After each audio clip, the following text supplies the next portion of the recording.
Imagine being in a stadium packed with 40,000 fans. Music, chants, the whole place shaking with energy. Then a player collapses mid-game and never gets back up. Or picture a hockey rink, where the crowd suddenly realizes they're watching a man bleed out in front of them. Or a NASCAR track, where the toughest driver alive goes into the wall and doesn't walk away. This is the disturbing sports accident iceberg. Tier 1. Eduardo da Silva Leg Break. One mistimed tackle turned a normal Premier League match into one of the most shocking injuries ever seen. It was February 23, 2008, at St. Andrew's Stadium in Birmingham. Arsenal were top of the league, chasing their first title in years. Their young striker, Eduardo da Silva, was a rising star. Fast, calm, and deadly in front of a goal. Fans expected another routine win. Only 3 minutes into the match, Arsenal were already pressing forward. Eduardo had the ball just outside the box, head up, ready to pass or shoot. It looked like the kind of situation he'd turn into goals all season. Even Birmingham's defenders looked like they were settling in for a long afternoon. Nothing suggested anything unusual. Then, Birmingham defender Martin Taylor came sliding in late from the side. His boot crashed into Eduardo's shin with huge force. In an instant, Eduardo's leg bent at a sickening angle. He dropped to the ground screaming, arms up in shock. Players who ran to help froze, some turning away. Arsenal captain William Gallas sat down on the pitch, pale and stunned. The TV cameras cut away, but photos later showed the horror. Eduardo's foot hanging loose. His shin snapped clean. The referee sent Taylor off with a red card, but by then the match no longer felt like football. Medics sprinted on with oxygen and splints. Doctors later confirmed a compound fracture and dislocation, one of the worst injuries in Premier League history. Eduardo missed more than a year of football. Though he came back, he was never quite the same explosive striker again. Clint Malarchuk neck slash. An ordinary hockey play suddenly became one of the sport's scariest moments. Buffalo saw it happen on March 22, 1989. Clint Malarchuk was the goalie for the Buffalo Sabres. In the game, he was steady and calm, focused on stopping pucks. Off the ice, he was a cowboy, tough and quiet. That night in Buffalo, the rink was cold. The crowd was loud, and everything looked like just another National Hockey League game. Fans came to see goals, hits, and saves, not what happened next. Late in the game, the play came fast toward Malarchuk's net. Players charged in, skates cutting the ice. One skater lost his balance and fell forward. His leg kicked up, and in a split second, the blade of his skate swung high. It caught Malarchuk across the neck. Nobody saw it coming. Suddenly, the ice turned bright red. Malarchuk ripped off his mask, clutched his throat, and skated toward the bench, leaving a trail of blood behind him. One trainer pressed his fingers on the wound to slow the bleeding, a quick move that gave them just enough time to get Malarchuk to surgery. Malarchuk survived, but the image stayed burned into hockey history. A white rink stained red. A goalie fighting for his life in front of thousands. Afterwards, neck guards, which were once optional, began to be taken seriously. Joe Theismann Leg Break. Have you ever heard that a normal Monday night football game turned into one of the most shocking injuries ever seen on live TV? Joe Theismann was Washington's quarterback, experienced and calm under pressure. On November 18, 1985, the stadium lights were bright. The crowd was loud, and the field felt alive with energy. The snap came, and Theismann dropped back to pass, scanning the field for an open receiver. It looked like a routine play he'd done countless times before. Then, Lawrence Taylor from the rival New York Giants team burst through the blockers. He hit Theismann from behind with full speed and weight. In a single instant, Theismann's leg folded under the force at an angle no leg should bend. Players later said they heard the crack over the crowd noise. Theismann collapsed, clutching his leg.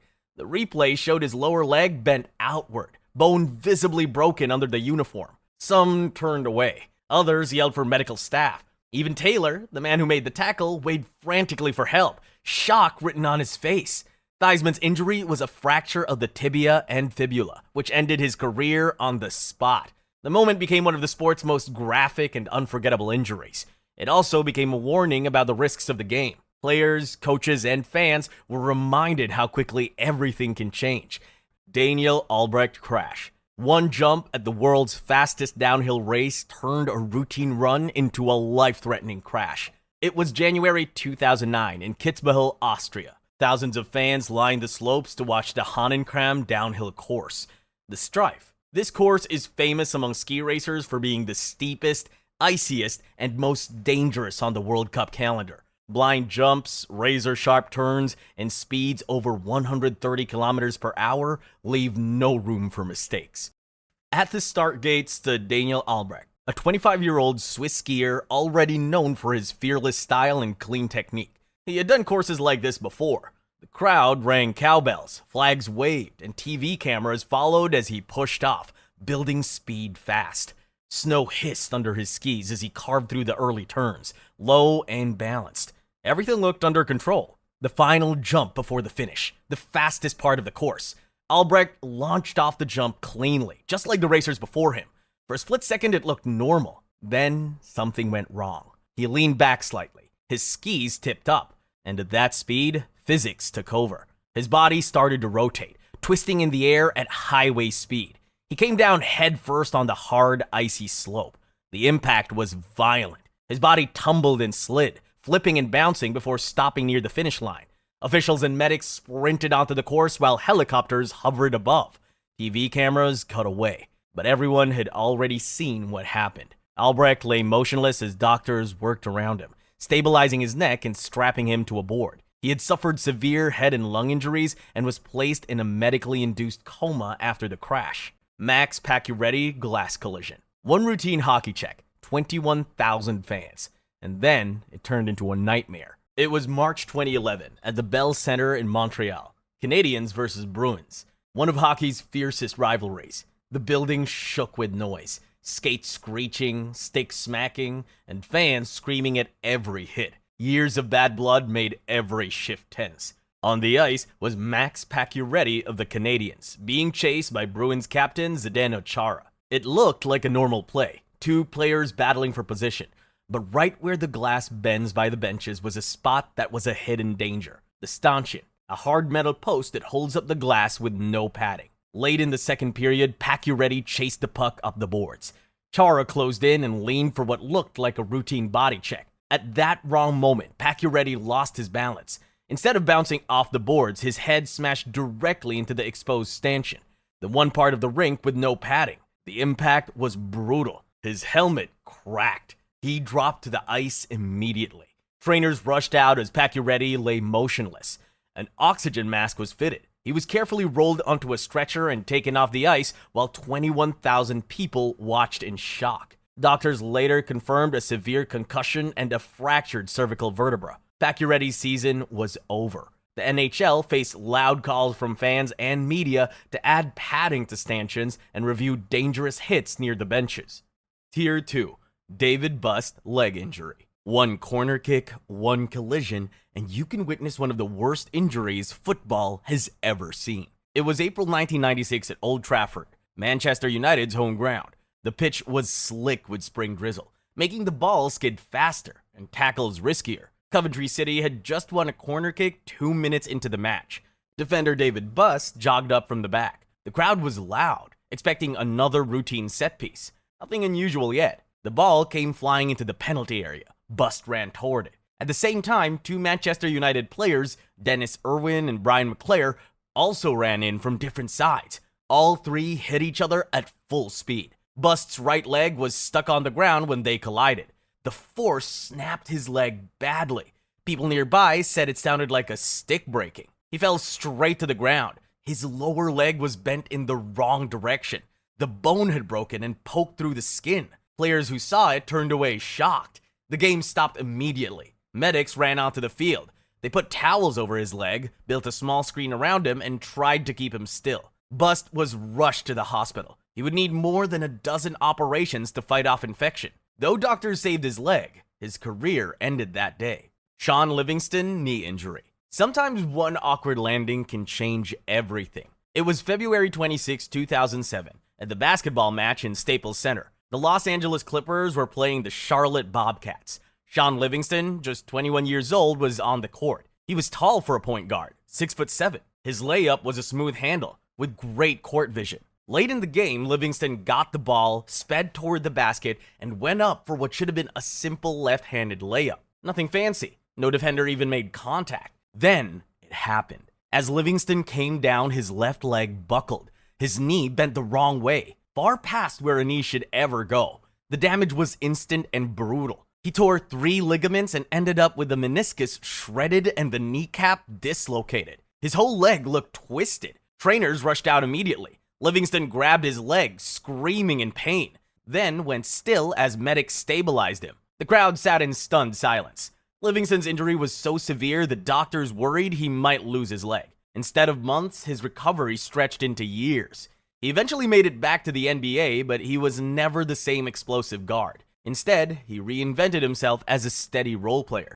Marc Boucher, eye injury. Sometimes a career doesn't end with a farewell match. Sometimes it ends with one unlucky moment. It was July 9, 2012, a warm-up cricket match at Taunton in England. South Africa was preparing for a test series against England. Behind the wickets was Marc Boucher, their wicketkeeper. He had already played over 140 tests, claimed more than 500 dismissals, and was set to retire later that year after one final big series.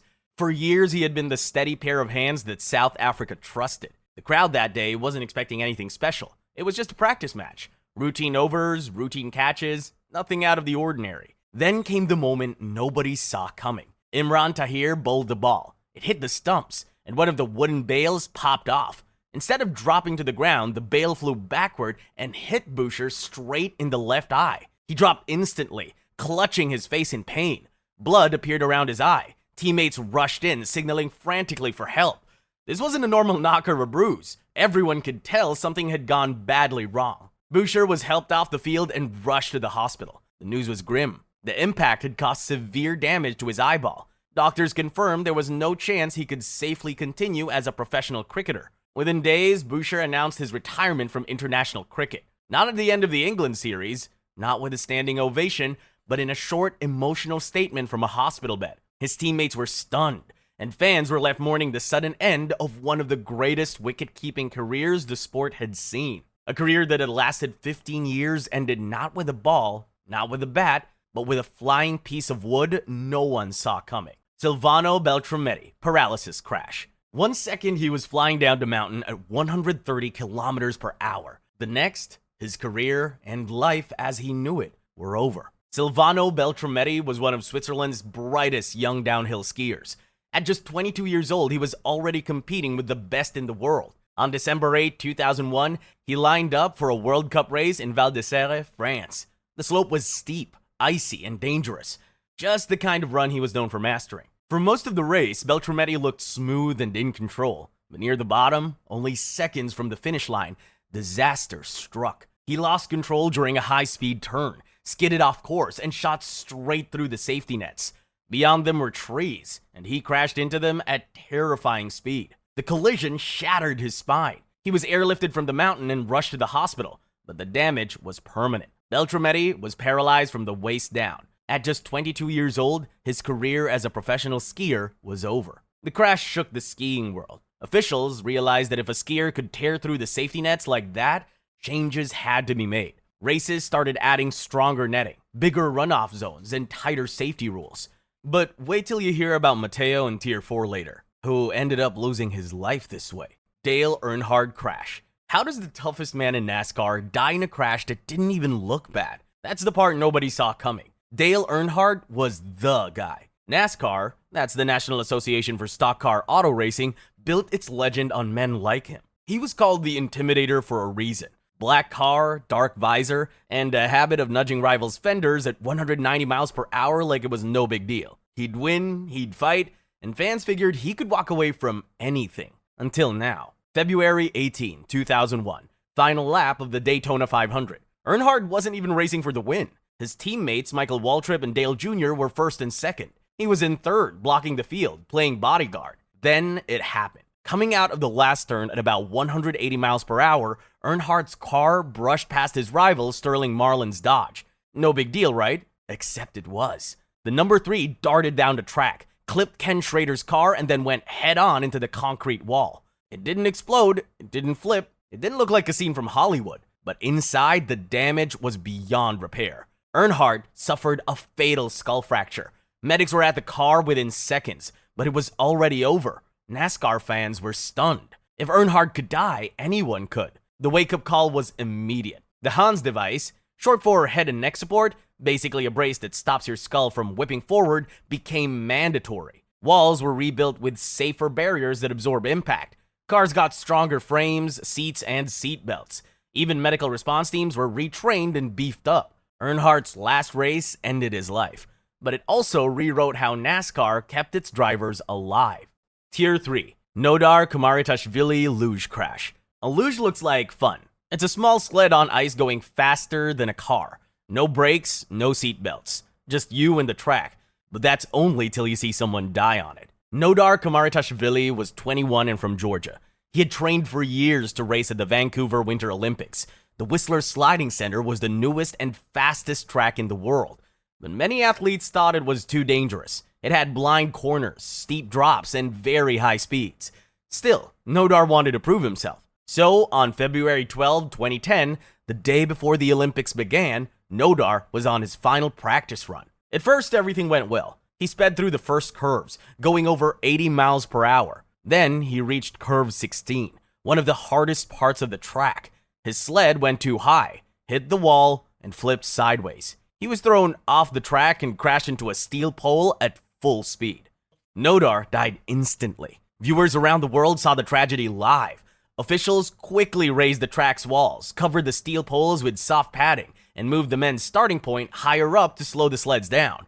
In the months after, luge and other sliding sports changed their track designs and safety rules to prevent this from happening again. Marc-Vivien Foé Collapse. You don't expect a 28-year-old football player to fall in the middle of a match suddenly. But on June 26, 2003, that's what the world saw on live TV. Marc-Vivien Foé was a strong, tireless midfielder from Cameroon. He played for top clubs in Europe and was known for his power and stamina. On June 26, 2003, his team was playing against Colombia in the Confederations Cup semifinal in Lyon, France. Nothing about Foé made him seem at risk until the 72nd minute. At that time, Foé was jogging through the center circle. No one touched him. No foul. No warning. Suddenly, he fell face down on the grass and didn't get up. The referee waved for help. Medical staff ran onto the pitch. Players from both teams formed a circle, their faces turning from confusion to panic. Doctors started CPR right there on the field as the stadium went silent. Foé was carried off to the medical area under the stands. Despite every effort, he was pronounced dead. An autopsy later showed he had hypertrophic cardiomyopathy, a hidden heart condition that can cause sudden cardiac arrest without warning. His death shocked football. The International Federation of Association Football, FIFA, and national federations made heart checks stricter before tournaments. Stadium emergency plans were rewritten, and on-field medical teams became faster and better equipped. Ayrton Senna's death. Ayrton Senna was Formula One's golden boy, but on May 1, 1994, millions watched him die live on TV. In Brazil, Senna was the star of Formula One in the early 90s. 3 world championships, dozens of wins, and a driving style that mixed precision with fearless aggression. He was the guy who could pull off overtakes in places other drivers didn't even try. To Brazil, he was a national symbol, carrying the pride of the country. By 1994, though, Formula One was shifting. Cars were getting faster, but safety hadn't caught up, and crashes were brutal. That weekend at San Marino Grand Prix in Imola, Italy, made it clear just how thin the line was. On Saturday, rookie driver Roland Ratzenberger was killed in qualifying. For many, it was a warning sign, but Senna still lined up on pole position the next day, leading the pack like always. For the first 6 laps, it looked routine. Williams' car out front, the Brazilian flag painted on his helmet. Then came lap 7, the Tamburello corner. A flat-out left bend taken at over 300 kilometers an hour. That's about 185 miles per hour, basically 3 times highway speed. Senna's Williams car didn't turn. No steering, no braking. Just a straight shot across the grass and into the concrete wall. The suspension shattered, and a metal arm pierced Senna's helmets. Medics rushed in. Then a helicopter airlifted into a hospital in Bologna. Hours later, the announcement came. Senna had passed. Formula One had no choice but to change. Cars were redesigned to keep debris away from drivers. Tracks were reworked with bigger runoff zones and safer barriers. Medical response times were slashed. Senna's death forced Formula One to grow up fast. Speed was still king, but safety finally mattered. Adam Johnson on ice accident. How does a normal hockey play turn into something deadly in seconds? That's what nobody in Sheffield saw coming. Adam Johnson was a 29-year-old skilled forward who had even played in the National Hockey League. On October 28, 2023, he was skating for the Nottingham Panthers in a Challenge Cup match against the Sheffield Steelers at Utilita Arena in England. Hockey is already dangerous with flying pucks, swinging sticks, razor-sharp skates, bruises, and broken bones being part of the trade. But not fatal neck injuries. Midway through the second period, around the 35th minute, the puck was loose at center ice. Players scrambled, sticks clashed. Steelers defenseman Matt Petgrave got tangled with another Panthers player. He lost his balance, twisted as he fell, and his leg kicked upward. The skate blade struck Adam Johnson directly in the neck. At first, the crowd didn't understand. Johnson dropped his stick, clutched his throat, and tried to skate toward his bench, but he made only a few strides before collapsing on the ice. Blood spread fast. Medical staff sprinted onto the ice instantly. Players from both teams formed a circle around him, faces pale, shielding him from thousands of eyes. Arena staff rushed in with screams. An ambulance took Johnson to Northern General Hospital. Despite every effort, he died from his injuries. Fans, players, and leagues worldwide saw how fragile the line is between risk and tragedy in hockey. Kevin Ward Jr. struck by car. How does a driver walk onto the track to confront another and never make it back? That's what stunned everyone in Canandaigua. Kevin Ward Jr. was just 20 years old, chasing his dream on the dirt tracks of upstate New York. On August 9, 2014, he was racing his black number 13 sprint car at Canandaigua Motorsports Park. Sprint cars are small, winged, and crazy fast, twitchy even at slow speeds. Dirt racing is rough and tumble, full of bumps, rivalries, and tempers. Fans see close calls all the time, but nothing like what was about to happen. Lap 14 of 25. Ward's car tangled with Tony Stewart's. Maybe it was a bump, maybe just a brush, but it was enough to spin Ward out. His car slammed the outside wall and stopped near the racing groove as the yellow caution flag waved. Under caution, drivers are supposed to slow down. Ward didn't stay in his car. He climbed out, helmet still on, dust swirling around him. Angry, he walked toward the line of moving cars, pointing and gesturing. The first few cars rolled by at caution speed. Then came Stewart's. Sprint cars are tricky to control even at half the power. As Stewart rounded the corner, the back end shifted. In a split second, his right rear tire struck Ward and threw him across the track. Officials and medics ran out immediately. Despite fast treatment, Kevin Ward Jr. was dead by the time he reached a hospital. The fallout was immediate. Dirt track racing banned walking onto the track during cautions and outlawed on-track confrontations. Tier 4. Phillip Hughes tragedy. Sometimes one ball is all it takes to end a life. It was November 25th, 2014 at the Sydney Cricket Ground in Australia. Phillip Hughes, a 25-year-old left-handed batsman, was playing in a domestic Sheffield Shield match for South Australia. Hughes wasn't just another cricketer. He had already played for the national team and was seen as a future regular. The game itself felt normal. Hughes was batting well, moving toward a big score. Then came the ball that changed everything. Fast bowler Shaun ran in and delivered a sharp bouncer. A fast, short-pitched ball that rises suddenly towards the batsman's upper body or head. Hughes tried to play a shot, but the ball rose higher than expected. It struck him just below the helmet, on the side of his neck. At first, it didn't look too bad. Hughes adjusted his stance, then suddenly staggered and collapsed face first onto the pitch. Players and umpires rushed to him immediately. The stadium went quiet as medical staff sprinted in. He wasn't moving. Hughes was rushed to St. Vincent's Hospital in Sydney. Doctors discovered the ball had caused a rare and catastrophic injury. It tore an artery in his neck, leading to severe brain bleeding. Despite emergency surgery, Hughes never regained consciousness. 2 days later, on November 27, 2014, Phillip Hughes died at just 25 years old. His passing also changed the sport. Helmet designs were reviewed, with new models offering more protection around the neck. Matteo Franzoso training crash. How can a simple training run, no crowds, no TV, end in a skier's death? That's what shocked the ski world in September 2025. Matteo Franzoso was 25 years old, one of Italy's brightest hopes in downhill skiing. He wasn't a rookie anymore. He had raced on the World Cup circuit and was known for his speed. On a cold September morning at La Parva, a ski area high in the Andes of Chile, he was training with his teammates. This was supposed to be routine, just another run to prepare for winter races. La Parva's training slope is steep, icy, and built to copy real race courses. There's a jump halfway down that skiers normally clear without trouble. Franzoso pushed off, low in his truck to maximize his speed. Skis slicing the ice. Everything looked normal. Then, at the jump, something went wrong. At very high speed, he lost control. His skis slid out and he veered offline. He smashed into one safety net, then a second. Both nets ripped apart, and he kept sliding until he hit the outer fence, which was about as sturdy as a garden gate against that kind of speed. The impact was brutal. His helmet cracked. Coaches and medics rushed to him. His teammates ran down the slope, shouting for help.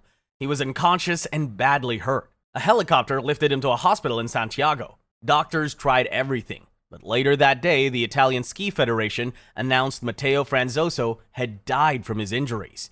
The ski world was stunned. Training runs are supposed to be safer than race days, but at high speed, there's no such thing as routine. In the days after, athletes and coaches began questioning why training courses don't have the same level of safety nets and barriers as official races. Sherif Lawal, boxing debut death. A first pro fight is supposed to launch a career, not end a life. But in London 2024, that's exactly what happened. Sherif Lawal was 29 years old. After years of training and sparring, this was his first professional boxing match. It was a Sunday night at Harrow Leisure Centre, a small sports hall in London where local boxing shows are held. The crowd was packed close to the ring, cheering loudly. Across from him stood Malam Varela from Portugal, more experienced, calm, and ready. The fight began normally. For 3 rounds, Lawal moved on his toes, flicked his jab, and the crowd roared with every punch. It felt like a typical small show debut. Nothing fancy. Then round 4 started. Varela stepped in and landed a clean punch to the side of Lawal's head. Lawal went down to one knee, trying to steady himself. The referee knelt next to him, checking if he was okay. Lawal nodded and tried to stand, but then he fell flat on his back. Paramedics rushed through the ropes. Lawal was strapped to a stretcher and carried out. He was rushed to hospital, but the injury was too severe. Within hours, word spread that Sherif Lawal had died. His death shocked British boxing. He had passed all the pre-fight medical checks. Now trainers, promoters, and officials were asking if the tests were enough, and whether emergency care at small venues matched what happens at big TV shows.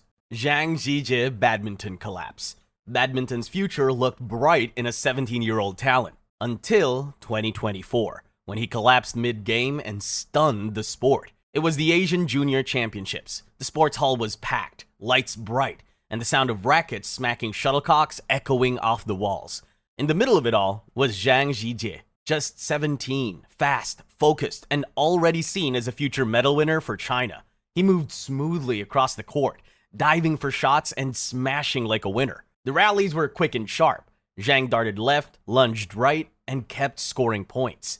Then, something changed. His steps slowed.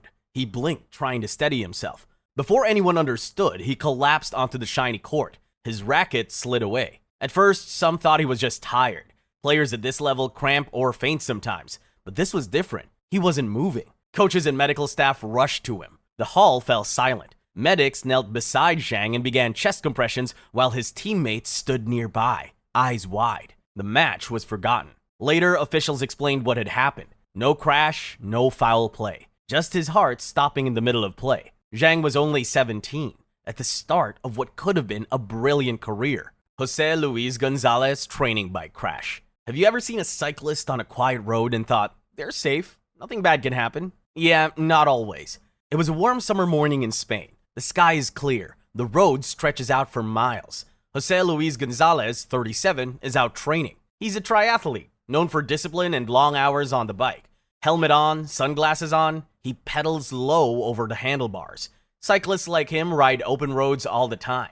Cars pass, trucks roll by, and almost always everyone goes home safely. That's what José expected too. This day is different. A car comes toward him at speed. No one knows exactly why. Maybe the driver didn't see him. Maybe a blind turn. Maybe a moment's distraction. In an instant, the routine breaks. The car hits him. José is thrown off hard onto the road. His bike is twisted and broken. The frame cracked, wheels bent. Other riders nearby stop in shock. Drivers pull over, staring at the scene. What was just a normal training ride seconds ago has become an accident site. People call emergency services. Sirens cut through the summer air. Medics rush to José, kneeling beside him, trying to save him where he lies. The injuries are too severe. José Luis González dies from the crash. News spread fast in Spanish sports circles. Friends, family, and fellow athletes are heartbroken. Cycling clubs across the country talked about how one normal morning turned deadly. The crash becomes a warning for riders everywhere. Training on open roads, no matter how routine it feels, carries real risk. One car, one moment, and everything changes. For many cyclists reading about José later, it isn't just another story. It's a reminder to stay alert and push for safer roads. Tier 5. Medrick Burnett Jr. Game Injury. How can one routine football play turn from normal to deadly in just seconds? That's what nobody expected that afternoon on October 26, 2024. Medrick Burnett Jr. was a young college football player, full of energy and promise.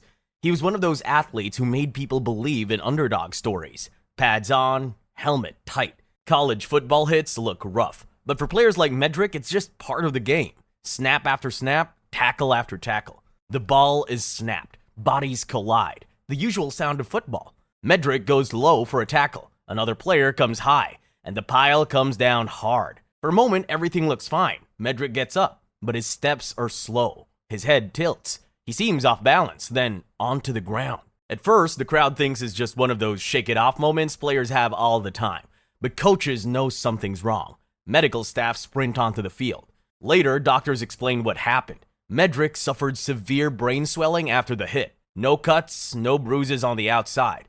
But inside, his brain had been rattled hard enough to become deadly. The college football world starts talking again about safety and whether enough is being done to protect young players from repeated head trauma. Sydney to Hobart yacht race deaths. It was supposed to be another chapter in a legendary yacht race. Instead, in December 2024, it turned fatal. The Sydney to Hobart is one of the toughest ocean races in the world. More than 600 miles from Sydney, Australia to Hobart, Tasmania. Dozens of yachts take part each year, crewed by experienced sailors who know the sea can be brutal.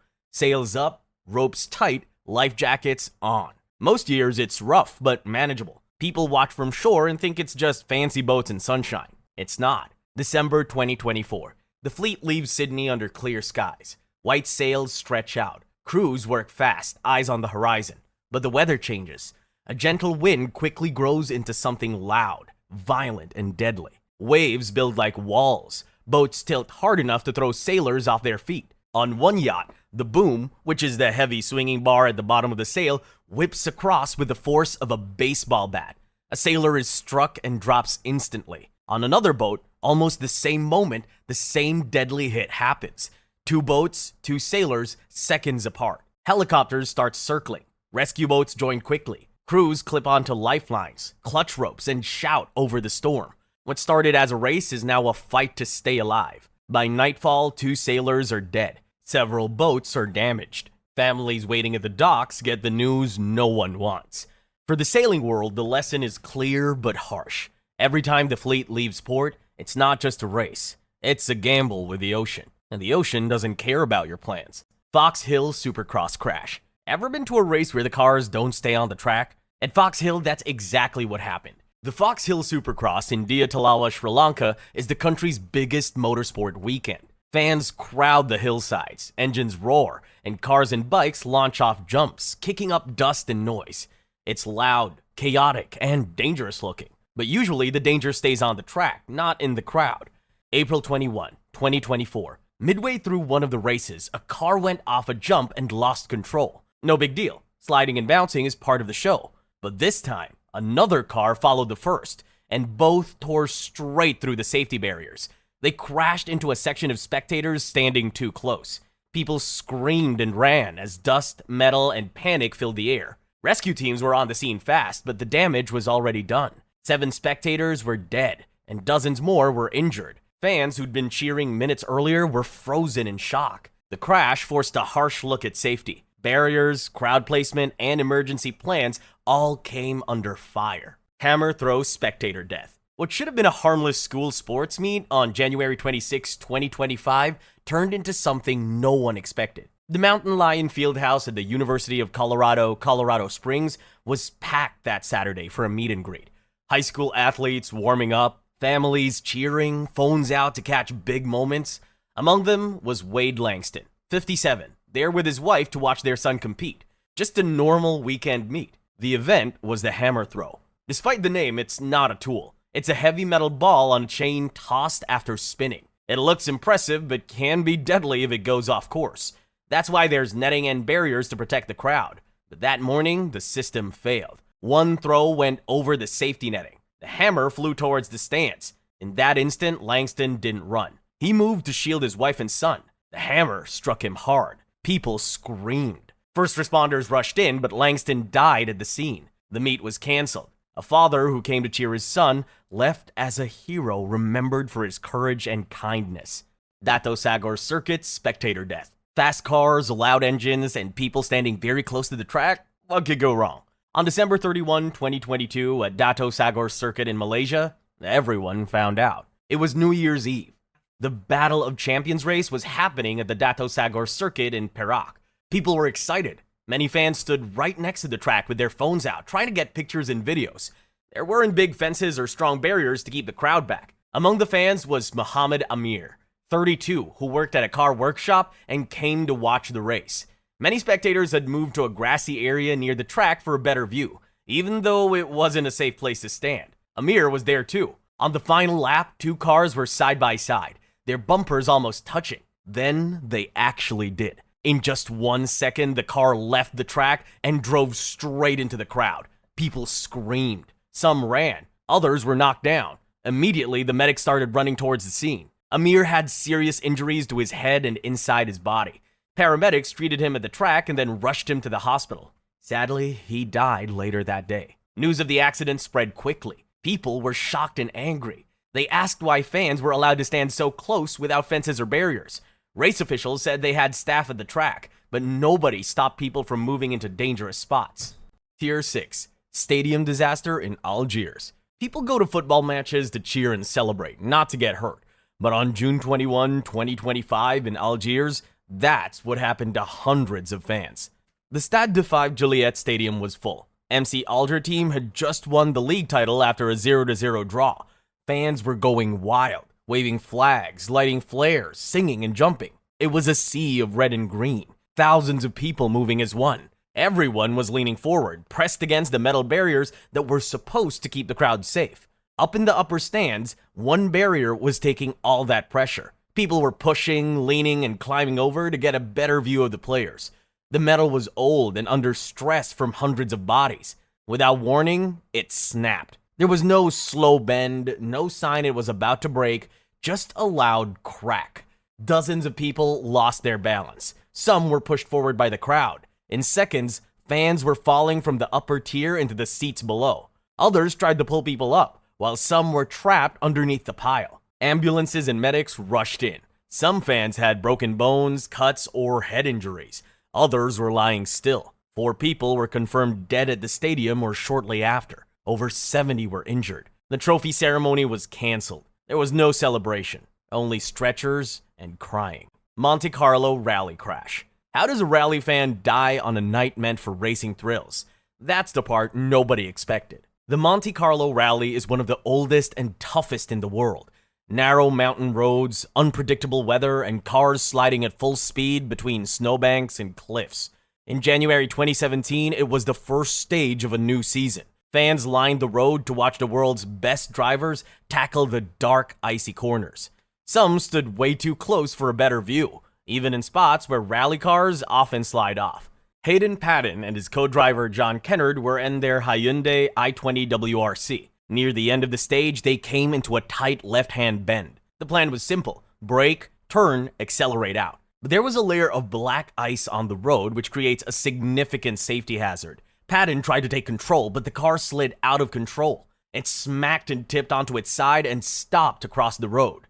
Most fans jumped back just in time. One man didn't. He was crouched low on the outside of the corner, exactly where an out-of-control rally car goes. The stage was stopped instantly. Officials and medics ran in, and a helicopter flew the injured spectator to a hospital. Paddon and Kennard were unharmed but visibly shaken. Later that night, the bad news came. The spectator had died from his injuries. He released a statement saying he was heartbroken, and that once the car hit the ice, there was nothing he could do. Fenway Park broken bat incident. What happens when a normal swing of the bat suddenly turns into a life-threatening moment for someone who wasn't even playing? It was June 5, 2015.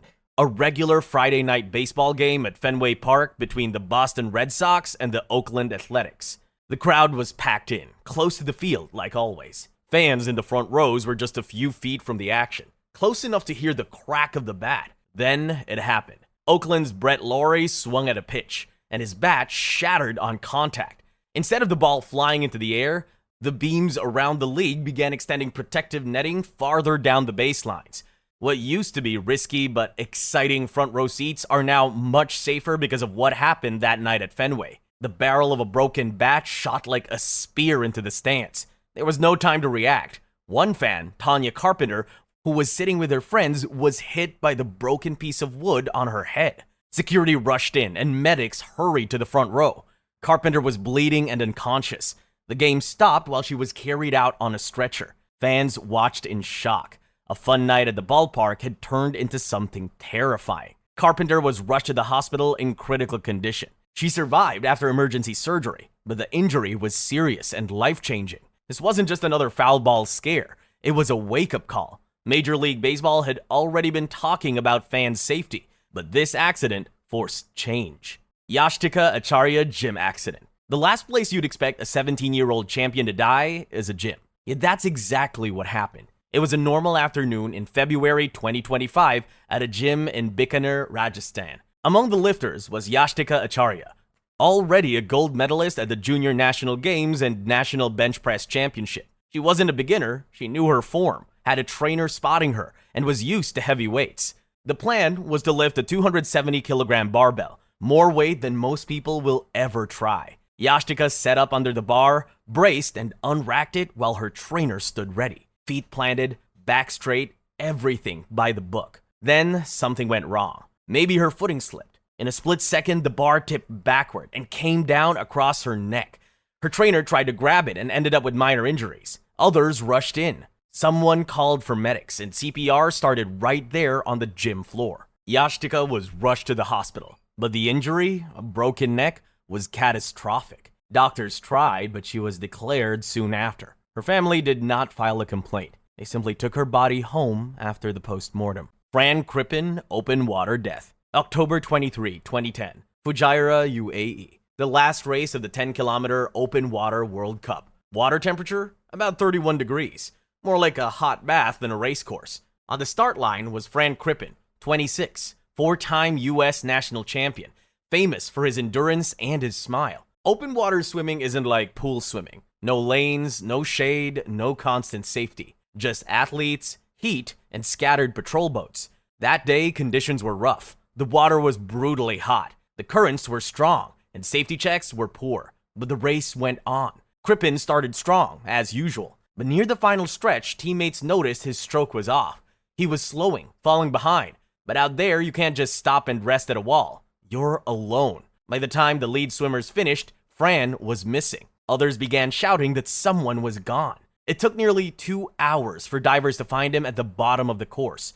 He was rushed to shore, but it was too late. Reports later pointed to overheating, exhaustion, and lack of immediate rescue. His loss forced open water officials to finally address the basics. Water temperature limits, more rescue boats, and faster response times. That's the sports accidents iceberg. Some of these moments are famous, others barely remembered, but all of them show how fast a game can turn into a disaster. This isn't fiction. These were real players and real fans whose lives and careers were cut short. That's all for today. Don't forget to like and subscribe.